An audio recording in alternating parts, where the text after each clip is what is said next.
I'm gonna key you into my process of buying raw cards online to try to get 10s to sell for big profit. Okay, so this is a perfect example. Stroud, raw, Donruss, downtown.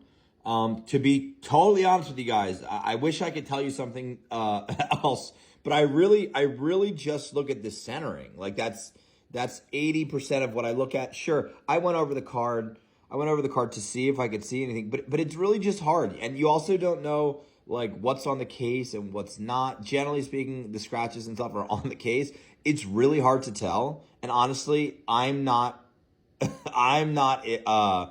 willing to message a buyer and go back and forth with the pictures or whatever. I'm not doing all that. I'm gambling. Worst case scenario, you get a 9, you get an 8, whatever. It's not the end of the world. Like, these aren't huge losses. Like, even this is probably gonna, like, I don't know, $1,300 or something.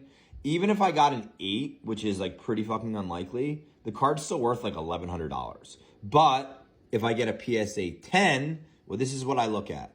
If I get a PSA 10 worth, last 3 comps are around $2,500. So I'll effectively almost double up. So that's, a $1,200 win. Or at worst, that's really unlikely. Like, you're going to get, in my opinion, on a card like this, you're going to get 10 10s before you get 1 8. That's a big statement, but I really believe it's true. That's my experience. Just really don't get that many 8s. It's well centered. If you get a 9, you break even, which is it's just insane.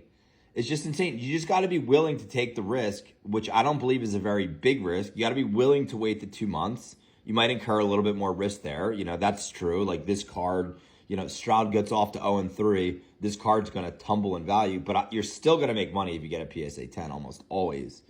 So yeah, that's just a little info about how I buy my cards raw online to try to get 10s and make some money. The hobby.